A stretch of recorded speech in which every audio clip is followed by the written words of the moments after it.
Hello students, आज अपने पढ़ेंगे कोऑर्डिनेशन कंपाउंड का फोर्थ पार्ट। इसमें अपने स्टडी करेंगे IUPAC nomenclature of coordination compound. Coordination compound का आईयूपीएसी नामकरण। इसके कुछ नियम हैं जिनकी अपने को स्टडी करनी है। पहले जैसे पहला नियम है कि कोई भी उपसंयोजक यौगिक है उसको स्मॉल लेटर से शुरू किया जाता है। जैसे पहला नियम है कि उपसंयोजक यौगिकों को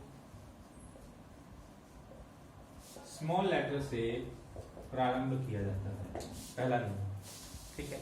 और दूसरा नियम है इससे रिलेटेड कि धनायन का नाम पहले लिखा जाता है और ऋणायन का नाम बाद में लिखा जाता है।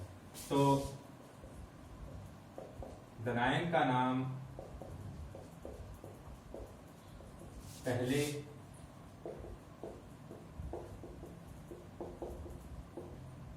और ऋणायन का नाम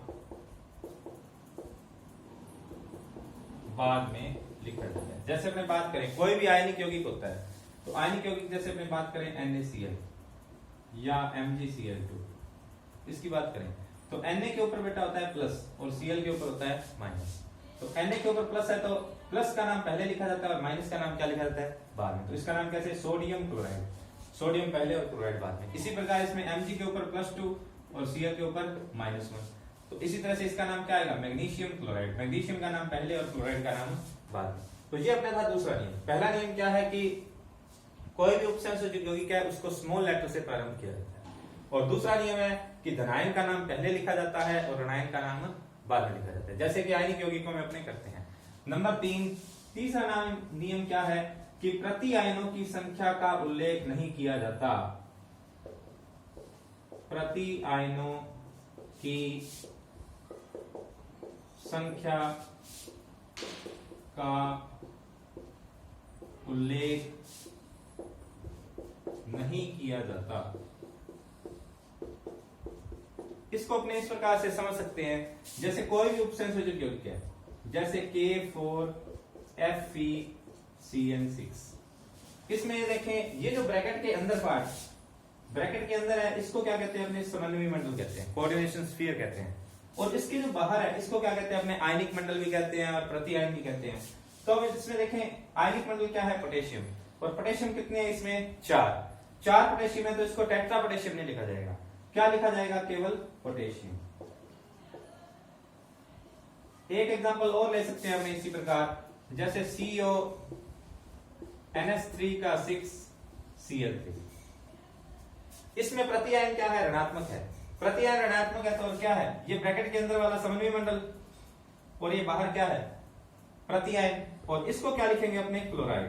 ट्राइक्लोराइड नहीं लिखेंगे, इनकी संख्या 3 है लेकिन फिर भी इसको क्या लिखा जाएगा, क्लोराइड लिखा जाएगा। तो यहां तक अपने 3 नियम पढ़ लिए। और इसमें देखिए अपने कि यहां तक पढ़ लिया कि अपने उपसंयोजक यौगिकों का नाम करना है, तो आयनिक मंडल तक नाम कर लिया। अब अपने को क्या करना है, इस संकुल पार्ट जो कोऑर्डिनेशन स्फीयर है इसका नाम करना है।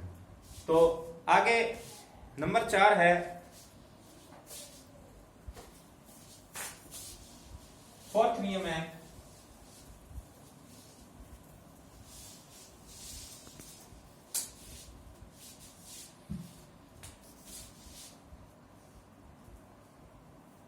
संकुल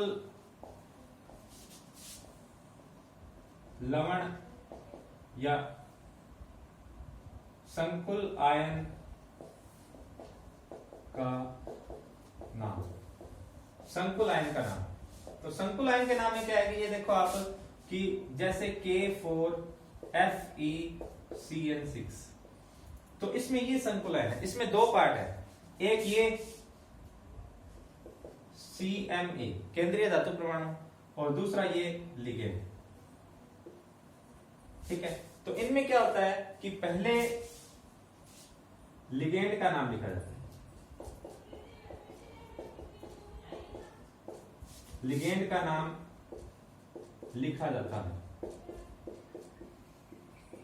और अंग्रेजी वर्णमाला के क्रम में।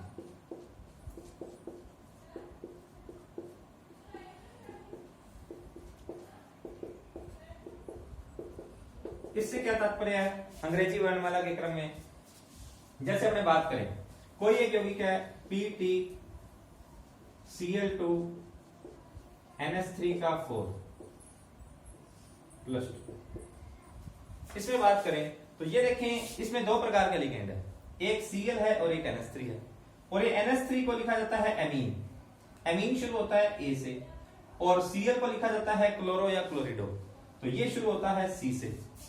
तो अपने A पहले आता है और C बाद में आता है। तो अगर इसका नामकरण करेंगे तो एमीन का नाम पहले लिखा जाता है और क्लोरिडो का नाम क्या लिखा जाता है, बाद में।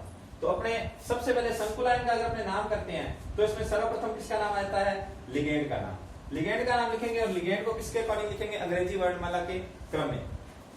इसके एग्जांपल से समझा दिया कि समझ सकते हैं इसको, जैसे NH3 है तो ये एमीन है, एमीन है तो A से शुरू हो रहा है, और क्लोरिडो है तो ये C से शुरू हो रहा है। तो एमीन को पहले लिखा जाता है और क्लोरिडो को बाद में लिखा जाता है। इसके बाद अपने बात करते हैं कि लिगेंडों की संख्या का उल्लेख किया जाता है। जैसे इसमें अगर 2 लिगेंड है एक प्रकार के तो उसके लिए डाई लिखा जाता है, 3 अगर लिगेंड है एक प्रकार के तो उसके लिए ट्राई लिखा जाता है, 4 लिगेंड है तो टेट्रा लिखा जाता है, और 5 लिगेंड है तो पेंटा लिखा जाता है, और 6 लिगेंड है तो हेक्सा लिखा जाता है।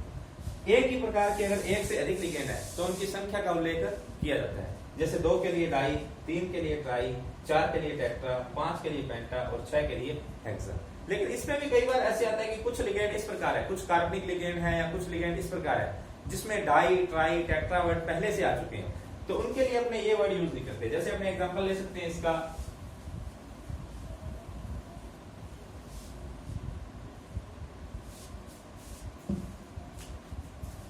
जैसे एक एग्जांपल है EN।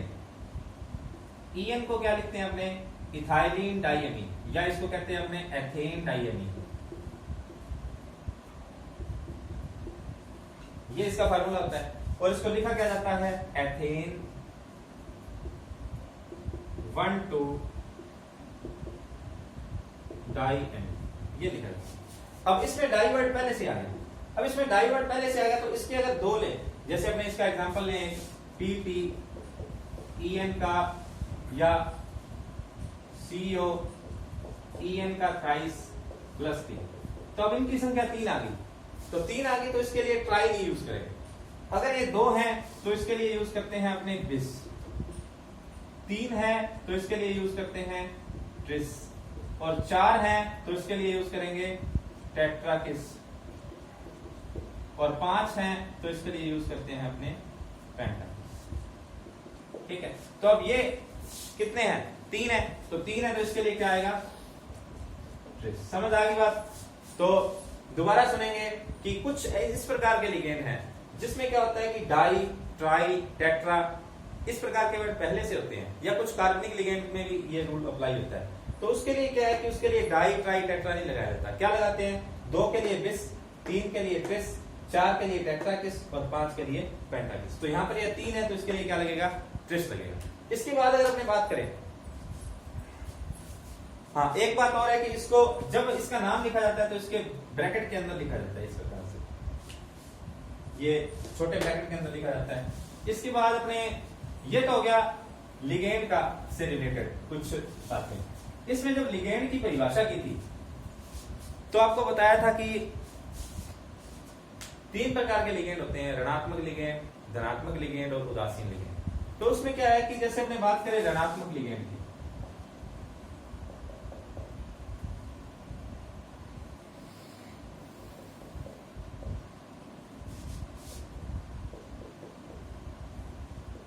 ऋणात्मक लिगेंड है तो उसको लास्ट में O लगाया जाता है। जैसे हमने देखें कि उनके लास्ट में क्या आता है, जैसे आइड, आइट, एट आता है। जैसे हमने बात करें कि SO4 -2, तो ये क्या होता है, सल्फेट होता है। सल्फेट होता है तो इसका नाम क्या लिखा जाता है, सल्फेटो। ठीक है, इसी प्रकार से OH- है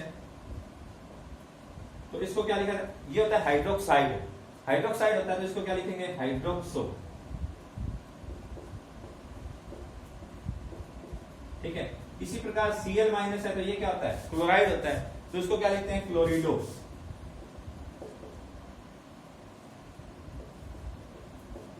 ठीक है, Br है माइनस तो इसको क्या लिखा जाता है, ब्रोमीडो। और भी एग्जांपल मिल जाएंगे। ठीक है, तो ये तो बात होगी ऋणात्मक लिगेंड की। इसके बाद अगर बात करें अपने धनात्मक लिगेंड,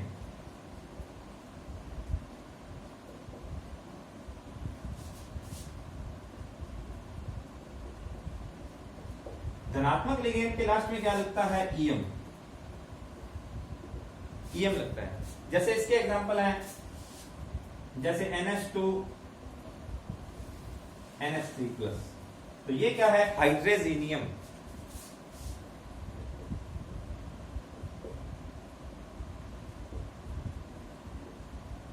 लास्ट में ईएम लगेगा धनात्मक लिगेंड के। इसके बाद जैसे NO+,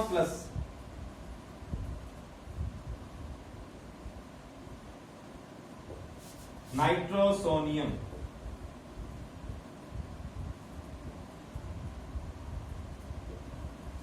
और NO2+, NO2+ को क्या लिखा जाता है, नाइट्रोनियम।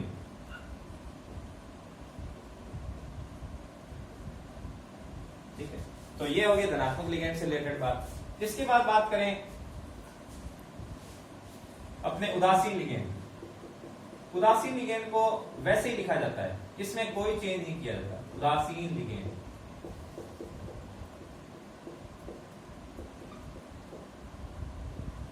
नो चेंज, कोई चेंज नहीं किया जाता।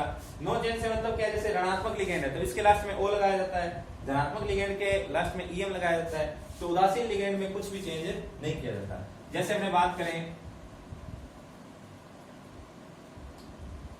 NH3, NH3 को क्या लिखा जाता है, एमीन। H2O, H2O को क्या लिखा जाता है, एक्वा। उसके बाद अपने बात करें जैसे उदासीन लिगेंड में पिरिडीन, तो इसको पिरिडीन भी लिखा जाएगा। ठीक है, तो ये इससे लिगेंड से रिलेटेड बातें थी। अब अपने बात करें कि अपने कहां तक नाम लिखना शुरू कर लिया, कहां तक नाम लिखना सीख लिया।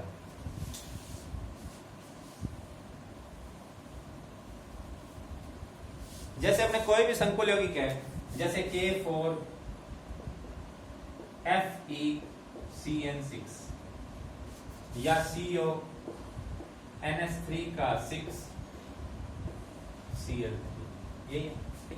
तो इसमें सबसे पहले मैंने आपको बताया कि प्रति आयन का नाम आपने पहले लिख दिया था कि प्रति आयन की संख्या का उल्लेख नहीं किया जाता, तो इसका पोटेशियम लिख दिया था।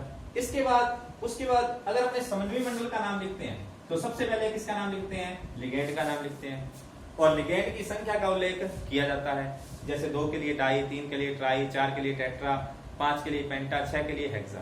ठीक है, इसके बाद इसका नाम हो गया, और ये भी बता दिया कि ऋणात्मक लिगेंड के लास्ट में ओ लगता है, धनात्मक लिगेंड के लास्ट में ईएम लगता है, और उदासीन लिगेंड में कोई भी चेंज नहीं किया जाता। अब बात आती है, लिगेंड का नाम हो गया, अब किसका नाम रह गया, धातु परमाणु। अब इसका धातु परमाणु का नाम लिखा जाता है। तो लिगेंड के नाम के बाद अपने क्या करते हैं, धातु परमाणु का नाम लिखते हैं, और उसके बाद उसकी ऑक्सीकरण अवस्था रोमन संख्या में लिख दी जाती है। तो लिगेंड के नाम के पश्चात अपने क्या लिखी जाती है, धातु का नाम, और उसकी ऑक्सीकरण अवस्था को ब्रैकेट के अंदर रोमन संख्या के अंदर दर्शाया जाता है। लेकिन इसमें भी एक बात है कि अगर कोई धनात्मक संकुल है या फिर कोई उदासीन संकुल है, जैसे इसमें ये देखें बात कि CONH3 का 6 इसके ऊपर प्लस है, संकुल धनायन है, और Cl के ऊपर क्या है, ऋणायन है, तो इसमें धातु के नाम में किसी प्रकार का कोई भी परिवर्तन नहीं किया जाता। No change in CMe, central metal atom, यानी कि केंद्रीय धातु परमाणु के नाम में किसी प्रकार का चेंज नहीं किया जाता।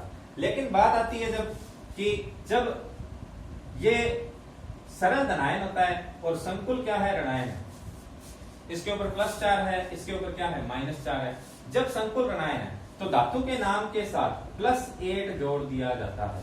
+8 से मतलब क्या है, जैसे Fe है तो Fe का नाम क्या हो जाएगा, फेरेट। जिंक है तो जिंक का नाम क्या हो जाएगा, जिंकेट। ठीक है, कोबाल्ट है तो इसके लिए क्या आ जाएगा, कोबाल्टेट, कोबाल्टेट। इसके बाद Pb है तो इसके लिए क्या आ जाएगा, प्लम्बेट। और भी एग्जांपल लिख सकते हैं। ठीक है, जिंकेट, क्यूप्रेट, Cu है तो क्यूप्रेट आ जाएगा। लेकिन यहाँ पर ये देखें संकुल धनायन है तो इसमें किसी प्रकार का चेंज नहीं किया जाएगा। इसमें जिंक है तो जिंक, कोबाल्ट है तो जैसे यहाँ पर कोबाल्ट भी है तो कोबाल्ट ही आएगा, जिंक है तो जिंक ही आएगा, Pb है तो इसमें लेड ही आएगा। ठीक है, और जब अगर संकुल ऋणायन है और उसमें एटी यूज किया जाता है, एट यूज किया जाता है, तो उसमें क्या होता है कि अपने इसका लैटिन वर्ड यूज करते हैं धातु परमाणु का, ठीक है, धातु परमाणु का लैटिन वर्ड यूज करते हैं। अब इसके बाद क्या है, एक नियम और है कि अगर संकुल कोई आयन है तो उसके लास्ट में आयन जोड़ा जाता है। कोई भी संकुल यौगिक है और वो आयन है तो उसके लास्ट में आयन वर्ड यूज किया जाता है, ठीक है। तो अब क्या है कि अपने इसको एक फार्मूले से शो करेंगे। जैसे अपने बात करें कि सारे नियम है K4FeCN6 ये है, तो इसका नाम किस प्रकार से लिखा जाएगा, या फिर अपने बात करें इसमें ये धनायन है और संकुल क्या है, ऋणायन है, या फिर अपने बात करें CONS3 का 6Cl3। इसका एक फार्मूला बना लेते हैं अपने, जिससे अपने क्या है कि नाम लिखना इजी हो जाएगा। जैसे अपने सबसे पहले क्या करते हैं, प्रतिआयन का, अगर संकुल ऋणायन है तो सबसे पहले धनायन का नाम लिखेंगे, धनायन का नाम लिखेंगे तो इसमें पहले क्या आएगा, धनायन, ठीक है, धनायन आ गया। इसके बाद क्या करते हैं कि लिगेंड का नाम लिखते हैं और लिगेंड की संख्या का उल्लेख किया जाता है। तो इसके बाद क्या आएगा, लिगेंड की संख्या प्लस इसके बाद लिगेंड प्लस इसके बाद क्या लिखेंगे, धातु, धातु। इसके बाद ये संकुल, इसके ऊपर प्लस है और संकुल क्या है, ऋणायन है, संकुल ऋणायन है तो इसके साथ क्या जोड़ा जाता है, 8 जोड़ा जाता है, ठीक है, 8 जोड़ दिया। इसके बाद धातु की ऑक्सीकरण अवस्था रोमन संख्या में लिखी जाती है। तो ये इसका फार्मूला बन गया, इसके अकॉर्डिंग अपने नाम लिख सकते हैं। लेकिन अगर बात करें अपने कि ये संकुल धनायन हो और सरल ऋणायन हो, ये प्रतिआयन ऋणायन है, तो अपने क्या करेंगे, सबसे पहले इसका नाम लिखना है, संकुल धनायन का नाम पहले लिखा जाएगा और संकुल धनायन का जब नाम आएगा तो इसमें क्या होगा कि सबसे पहले लिगेंड का नाम, तो सबसे पहले लिगेंड की संख्या,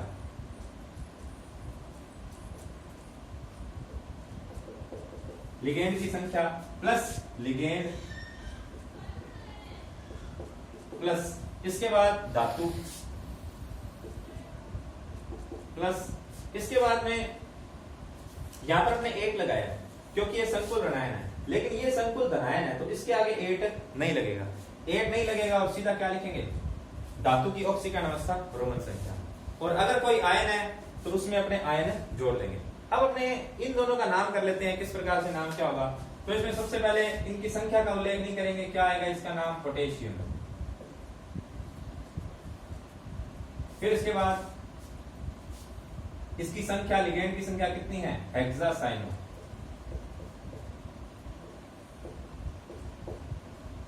हेक्सासाइनो, और ये हेक्सा इसकी संख्या हो गई और लिगेंड क्या हो गया, साइनो। इसके बाद में धातु, धातु क्या है इसमें, Fe और लास्ट में लगेगा A, तो ये क्या आ जाएगा, फेरेट,